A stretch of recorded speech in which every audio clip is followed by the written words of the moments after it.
কৃষ্ণচন্দ্র, আমি এসেছি রে। চোখ খুলে দেখ বাবা। কে কে কে আপনি? আমি স্বামী খটখটানন্দ। আমি জানতে পেরেছি তোর মনে সুখ নেই, তাই তো সেই সুদূর হিমালয় থেকে ছুটে এলাম। আপনি কি করে জানলেন সাধু বাবা? ওরে পাগল ছেলের কথা শোনো। সন্তানের মনের কথা যদি জানতেই না পারি, তাহলে কিসের তপস্যা আর কিসের ধ্যান? কি জেনেছেন সাধু বাবা? 3 দিন ধরে মনে কোনো সুখ খুঁজে পাচ্ছি না। নানান রকম চিন্তায় জর্জরিত হয়ে রয়েছে। তার মধ্যে আজ 3 দিন হলো রানী বাপের বাড়ি গিয়ে রয়েছে। সুখ কি তোর একার? এই মায়ার সংসারে সুখ খুঁজে পাবি কি করে? তোর যে তপস্যার সময় হয়েছে বাবা। শোন, এই পাথরটা ধর। আমি যোগ বলে এই মন্ত্রপুত পাথর পেয়েছি। কাল পূর্ব দিকের নদীর পারে এই মন্ত্রপুত পাথর স্থাপন করবি। আমি চাই তুই নিজে এই পাথরের আরাধনা করিস। তাই ওইখানে এক কুটির বানিয়ে তুই একা থাকবি। একা? আর রানী? সংসারে দুঃখ ছাড়ার কিছুই নেই। তোর আসলে সুখ লুকিয়ে আছে ওই মন্ত্রপুত পাথরে। এই পাথর তোর মনে সুখ ফিরিয়ে আনবে আর এই গোটা রাজ্যে শান্তি বজায় রাখবে। ঠিক আছে বাবা।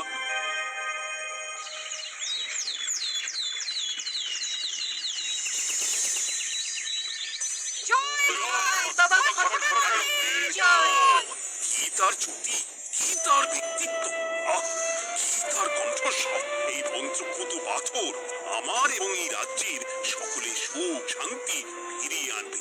আজ থেকে আমি সাধু বাবার পরামর্শ মতন এখানেই থাকবো। তোমাদের যার যা যা বক্তব্য আমাকে এখানে এসেই বলবে। কোনো চিন্তা করবেন না মহারাজ, আমি সব সামলে নেব।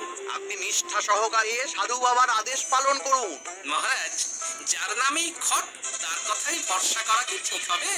একটা সামান্য পাথর কি করে সুখ ফিরিয়ে আনবে মহারাজ? বিষয়টা কি খটখটানন্দের মতন খটকার নয়? এটা মোটেই সামান্য পাথর নয় গোপাল, এটা মন্ত্রপুত পাথর। আর এসব হচ্ছে বিশ্বাসের ব্যাপার। শুধু তোমার মতন ভাঁড় দিয়ে কি আর রাজ্য চলে? রাজ্য চালাতে গেলে ভক্তি, শ্রদ্ধা, আশীর্বাদও দরকার হয়। ঠিকই, শাস্ত্রে বলে বিশ্বাসে মিলায় বস্তু, তর্কে বহুদূর। কিন্তু মহারাজ, রাজ্যটাও তো চালাতে হবে।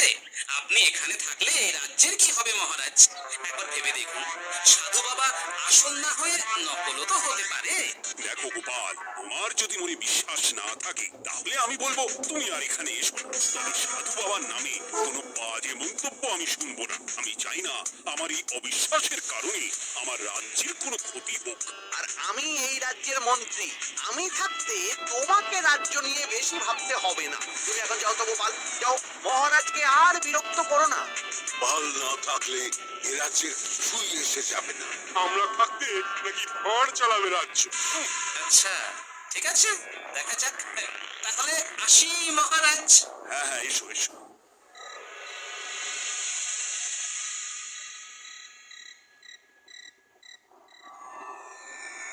মহারাজ, রানী, তুমি ফিরে এসেছো? এ আমি কি শুনছি মহারাজ? আপনি নাকি প্রাসাদে ফিরবেন না ঠিক করেছেন? হ্যাঁ রানী, তুমি ঠিকই শুনেছো। আমি আর প্রাসাদে ফিরবো না। আমি এখানে থেকে ওই মন্ত্রপুত পাথরের আরাধনা করব। কে না কে এসে আপনাকে বললো আর আপনি প্রাসাদ ছেড়ে এই কুটিরে থাকবেন? আপনার শরীর খারাপ করবে মহারাজ, আপনি ফিরে চলুন। কে না কে নয় রানী, স্বামী খটখটানন্দ খুব বড় সাধু। উনি যোগ বলে আমার দুঃখের কথা জানতে পেরে সেই হিমালয় থেকে ছুটে এসেছেন আমাকে ওই পাথর দিতে। তুমি আমার ক্ষেত্রে জোর করো না রানী। আর আপনার রাজ্য, আপনার প্রজারা, তাদের কি হবে মহারাজ? সে নিয়ে তুমি ভেবো না রানী, আমি এখানে বসেই মন্ত্রীকে দিয়ে সবটা সামলে নেব। তাহলে আমিও আপনার সাথে এখানে থাকবো। আপনাকে ছাড়া আমি প্রাসাদে ফিরবো না। তা হয় না রানী, সাধু বাবা আমাকে একা থাকতে বলেছেন। এসব ধ্যান যোগ আরাধনা একা করতে হয়। গোপাল সবটা জানে মহারাজ। আহ, আমার সামনে ওর নাম করবে না রানী। গোপালের কত বড় সাহস তুমি ভাবো একবার। ও বলে সাধু বাবা খণ্ডও হতে পারে। আমার না, আমার তখন ইচ্ছা করছিল ওর মাথার যে কটা চুল আছে সেটা ছিঁড়ে নিতে। না না না, আমি আর গোপালের মুখ দেখতে চাই না। আপনি উত্তেজিত হবেন না মহারাজ, আপনি বিশ্রাম করুন, আমি আবার কাল আসবো।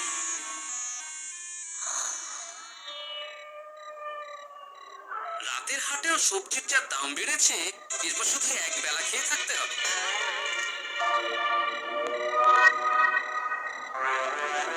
ভোলা, বাড়ি না গিয়ে এখানে বসে আছো কেন? দুঃখের কথা কি আর বলবো তোমায় গোপাল দাদা। বলোই না, শুনে দেখি।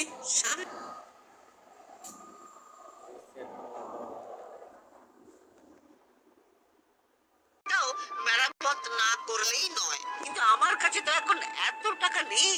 তাই ওই গিন্নির সাথে পরামর্শ করে গেলাম মহারাজের কাছে সাহায্য চাইতে। থামলে কেন, পুরোটা বলো।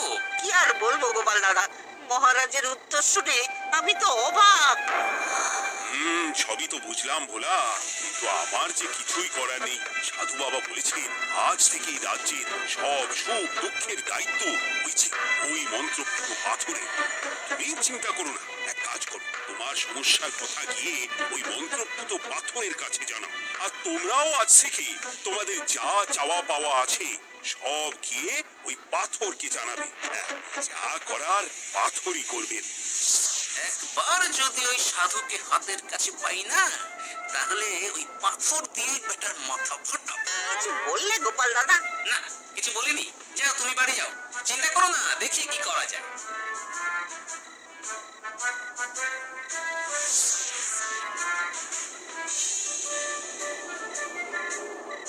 কি ব্যাপার, এত রাতে বটা ঘটা মন্ত্রীর বাড়িতে কি করছিল? কি বটা ঘটা, আজকে মন্ত্রী মশাইয়ের বাড়ি খাওয়া দাওয়া ছিল? খাওয়া ছাড়া কি অন্য কিছু আসে না তোমার মাথায়? চ চ চ, আমাদের অনেক কাজ আছে, চ। আরে এত তাড়া কিসের? বাবা, বটা ঘটার এত কি গুরুত্বপূর্ণ কাজ যে একেবারে ছুটে পালালো? না, ব্যাপারটা তো সুবিধের ঠেকছে না।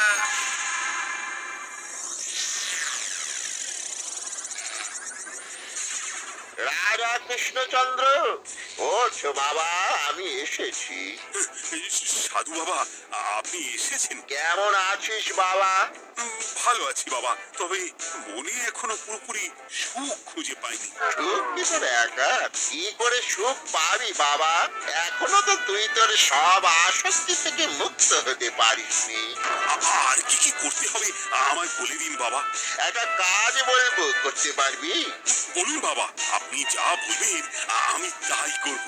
এই রাজপাট তুই ছেড়ে দে, এসব থেকে নিজেকে মুক্ত করে তুই তোর সাধনায় মন দে, দেখবি তার ফল তুই পাবি। কিন্তু তাহলে রাজ্যের কি হবে, কে দেখবে সাধু বাবা? কেন তোর মন্ত্রী? ওর থেকে ভালো লোক তুই আর পাবি না। ওই হচ্ছে তোর আসল শুভাকাঙ্ক্ষী, আমি যোগ বলে জানতে পেরেছি। আচ্ছা, তাই হবে। আর আর ওই গোপালটাকে যদি পারেন একটু সাহায্য করবেন বাবা। ওই তুচ্ছ গোপালকে নিয়ে তুই চিন্তিত হোস না, ওরে বুড়ি মন্ত্রী মশাই ফাটাবে। যা কুমো।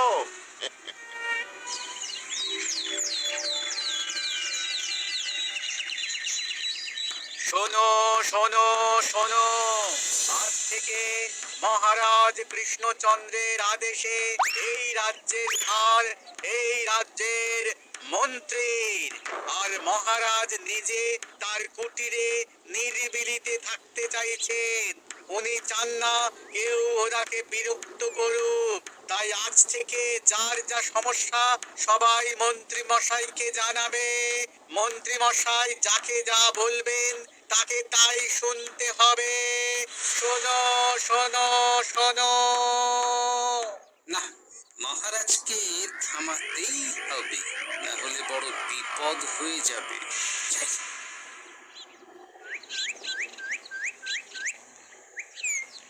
মহারাজ, এই ভুল আপনি করবেন না। মন্ত্রীর হাতে রাজ্যের ভার দিলে রাজ্যের সর্বনাশ হবে মহারাজ।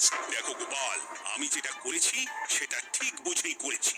আমার সিদ্ধান্ত আর বদলাবে না। আর এই বিষয় নিয়ে আমি তোমার সাথে কথাই বলতে চাই না। মহারাজ, গ্রামবাসীরা আপনার এই সিদ্ধান্ত খুশি মনে মেনে নেয়নি। সবার কথা একবার ভেবে তারপর সিদ্ধান্ত নিন মহারাজ।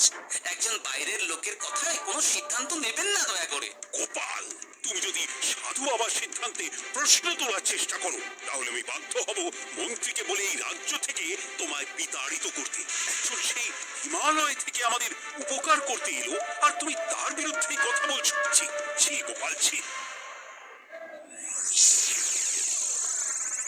মজা কি মজা, শুধু মুদ্রা, শুধু মোহর, যেদিকে তাকাবো শুধু সোনার মোহর আর সোনার মোহর। তুমি কি পাগল হয়ে গেলে? এখন হইনি গিন্নি, তবে এবার সত্যি সত্যি হয়ে যাব। এত সোনার মোহর একসাথে হাতে পেলে কেউ কি সুস্থ থাকতে পারে? আর বেশি দিন বাকি নেই যখন কৃষ্ণনগরের কোষাগারের মালিক হব আমি। মহারাজ, মহারাজকে ছেড়ে দেবে? চিন্তা নেই, মহারাজ কিছুই করতে পারবেন না। তিনি এখন সাধু বাবার আদেশে পাথরের আরাধনায় ব্যস্ত। আর প্রহরীরা তারা কিছু বলবে না? প্রহরীরা তো এখন আমার গোলাম। মন্ত্রীমশাই, মন্ত্রীমশাই, আমরা এসেছি। ওই তো ওরা চলে এসেছে। ওরা কি করবে? উম, ওরাই তো কোষাগার লুট করতে আমায় সাহায্য করবে। রাজ কোষাগার হবে শুধু আমার, আমার, আমার।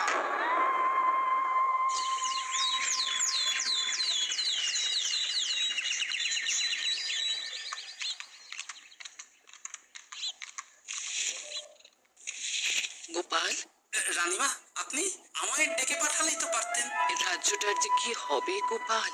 মহারাজের উদাসীনতায় মন্ত্রী তো সব লুটে পুটে একাকার করে ছাড়বে। তুমি কিছু একটা করো গোপাল। সে তো আমিও বুঝতে পারছি রানীমা, কিন্তু হাজার চেষ্টা করে ও মহারাজকে বোঝাতে পারছি না। মহারাজ সাধু বাবার পাল্লায় পড়ে আর কিছুই বুঝতে চাইছেন না। এই রাজ্য আর মহারাজকে একমাত্র রক্ষা করতে পারবে তুমি গোপাল। কিছু একটা করো। এই, কি হয়েছে? তোমরা হট্টগোল করছো কেন? তুমি আর একটা বিহিত করো গোপাল দাদা, আমরা তো আর থাকতে পারছি না। তুমি করো গোপাল। আচ্ছা, কি হয়েছে বলবে তো?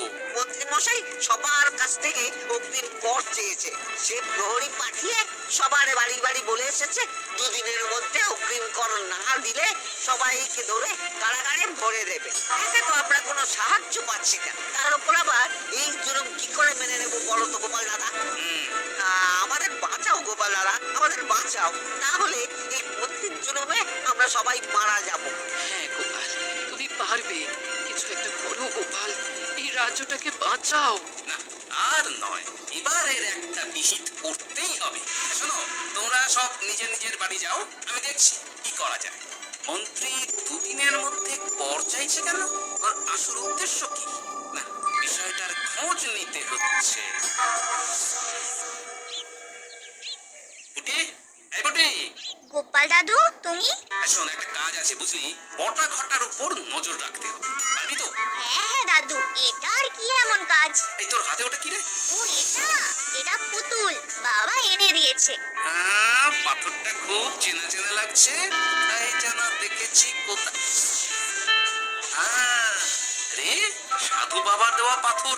আরে এটা একই পাথর মনে হচ্ছে। এই তোর বাবা এটা কোথায় পেয়েছে রে? তা তো জানি না, তবে শুনেছি পাশের গ্রামে। বাহ, পাথরগুলো দেখতে তো খুব সুন্দর। এই সব পাথর তোমার? আজকে হ্যাঁ, আমি এই পাথরের মূর্তি বানাই। এই পাথর কি তুমি বিক্রি করো? না না, শুধু পাথর তো বিক্রি করি না। এটা কি? ও, ওটা ওটা আমি আমার সব পাথরের একটা চিহ্ন দিয়ে রাখি। এতে বোঝা যায় যে এই পাথরের মূর্তি আমার তৈরি। বাহ, চমৎকার কাজ করেছো। তোমাকে যে কি বলে ধন্যবাদ দেবো তুমি জানো না। বিষ্ণুনগরের কত বড় উপকার তুমি করলে। গোপাল দাদু, ও গোপাল দাদু, গোপাল দাদু, গোপাল দাদু। কি ব্যাপার, এত সকাল সকাল ভালো খবর এনেছি শোনা হচ্ছে?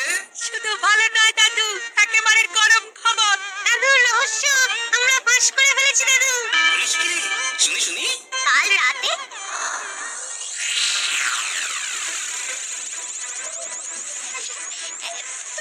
এত সোনা, এত মোহর আমি একসাথে কোনোদিন দেখিনি। ও, এসব আমার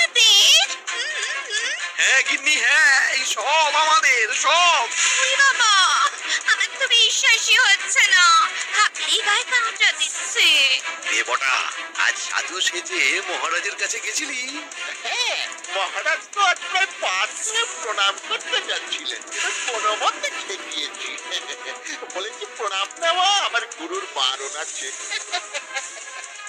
আর আমি তো আজ এমন ধোঁয়া দিয়েছি যে মহারাজ একেবারে এসে গেছে অস্থির। আর মাত্র 2 দিন, এই 2 দিন খেলাটা চালিয়ে যেতে পারলেই কেল্লা ফতে। আচ্ছা, এবার আমার কাছে পুরো বিষয়টা পরিষ্কার হলো। বাহ, তোরা দারুণ কাজ করেছিস রে। এবার শুধু আজ রাতে প্রমাণটা পেলেই হয়ে যাবে।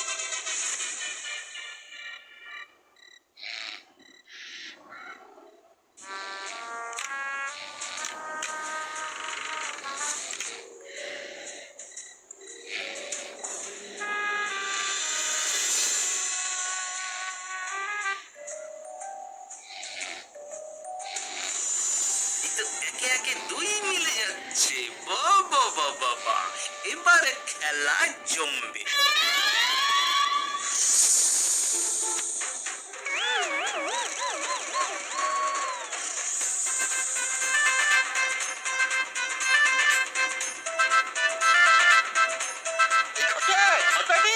এই ঘরে এত ধোঁয়া এলো কি করে রে? সত্যিই তো, এত ধোঁয়া এলো কি করে? ঘরে কি আগুন লাগলো নাকি রে? এই বটা, ওটা কি রে? হ্যাঁ, এ তো ভূত। আমরা তো কিছু করিনি। আমরা কিছু করিনি, বিশ্বাস করো ভূত দাদা, আমরা কিছুই করিনি। তোরা আমাদের পূর্বপুরুষের দস্তার খণ্ড নিয়ে এসেছিস, তোদের এত বড় সাহস, আজ আমরা তোদের ঘাড় মটকাবো। আমরা কোনো খন্ডমন্ড নিইনি ভূত দাদা। এই কথা, তুই কি ওনাদের কোনো খন্ড এনেছিস? না না না না, আমি তো অমন কিছু আনিনি। আমার মনে হয় ওই আপনাদের কোথাও একটা ভুল হচ্ছে। মহারাজকে ওই পাথর তোরা কোথা থেকে এনে দিয়েছিস? ওটাই আমাদের প্রস্তর খণ্ড, আমাদের 5 পুরুষের সম্পত্তি। ওটা তো আমরা পাশের গ্রামে এক মূর্তি কারিগরের থেকে চুরি করে এনেছি। আপনারা যান না, যান, ওই কারিগরের কাছে ওরকম অনেক পাথর আছে। আমাদের ওটাই চাই। ও বাবা, তুমি আবার কে? আমাদের দাদু, তৃতীয় পুরুষ। ও, দাদু, সরি ভূত দাদু, ওটা আনতে গেলে না মন্ত্রীমশাই আমাদের খুব মারবে। ওদের মুন্ডু চিবিয়ে খা। না না, ওরকম করবেন না দাদু ভূত, তাতে আমাদের খুব লাগবে। তাহলে বল, মন্ত্রীর আসল উদ্দেশ্য কি? 2 দিন পর ও কি করবে? 2 দিন পরে মন্ত্রীমশাই কোষাগার লুট করে রাজ্য থেকে পালাবে। এবার এবার আমাদের ছেড়ে দিন দাদু ভূত। তাদের ছাড়তে পারি একটাই শর্তে। বলুন বলুন।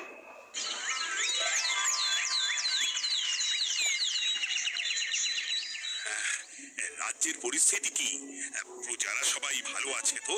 হ্যাঁ মহারাজ, সেসব নিয়ে আপনি একদম চিন্তা করবেন না। বাবা, আপনি এসেছেন? হরে কৃষ্ণচন্দ্র, একটা কথা তোকে না বলে আর থাকতে পারলাম না। আবার কি রে? বলুন বাবা। এই মন্ত্রীকে এই রাজ্যের দায়িত্ব দিতে বলে আমি বড় ভুল করেছিলাম। আসলে এই মন্ত্রী হচ্ছে চোর, ও তোর কোষাগার ভাঙা করে পালাবার মতলব করেছে। কি বলছেন বাবা? মন্ত্রী, উনি যা বলছেন সব সত্যি? না না মহারাজ, এই বটা, কি হচ্ছে কি? ওটা তুমি সাধু বাবাকে ওটা বলে ডাকছো কেন? আমি বলি কি বাবা, এই মন্ত্রীকে তুই শুলে দে। বটা, তুই থামবি? আমার খেয়ে আমায় ছুরি মারা, ওর কথা আপনি বিশ্বাস করবেন না মহারাজ। ও সাধু নয়, ও ভণ্ড। মানেটা কি? মন্ত্রী মশাই ঠিকই বলছেন মহারাজ, ও সাধু নয়, ও কৃষ্ণনগরের বটা। এসব আপনার আদরের মন্ত্রীর কাজ মহারাজ। মন্ত্রী আপনার রাজ্য লুট করার মতলব করেছে, তাই বটাকে সাধু সাজিয়ে আপনার মন জয় করে প্রথমে আপনাকে প্রাসাদ থেকে তাড়িয়েছে, তারপর পর রাজ্যপাট নিজের হাতে নিয়ে কোষাগার হাতিয়েছে। আর এই পাথর কিসের গোপাল? পাথর পাথর এই কারিগরের মহারাজ। উনি পাশের গ্রামে এই পাথর দিয়ে মূর্তি করেন। মন্ত্রী বটাকে দিয়ে এই পাথর চুরি করিয়েছে।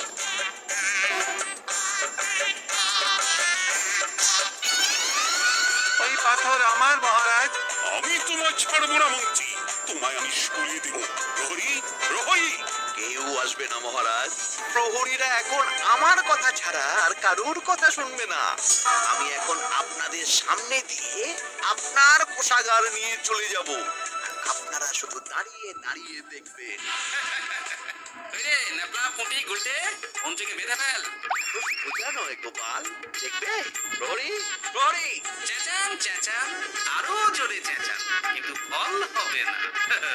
আপনার প্রহরীরা সব গ্রামবাসীর হাতে বন্দী। আমায় ছেড়ে দিন মহারাজ, আমার ভুল হয়ে গেছে। এমন ভুল আমি আর করবো না মহারাজ, আমায় ছেড়ে দিন। ছেড়ে দেব? তোমার ব্যবস্থা আমি করছি। কিন্তু গোপাল, আমার বোনের সুখের কি হবে? আমি কি আর সুখী হতে পারবো না? কেন পারবেন না মহারাজ? রাজার আসল সুখ তো তার প্রজার সুখে। একদম ঠিক কথা বলেছে গোপাল। প্রজার সুখেই রাজার সুখ। ঠিক গোপাল, ঠিক। তুমি না থাকলে যে আমার কি হতো? জয় গোপালের জয়! জয় গোপালের জয়।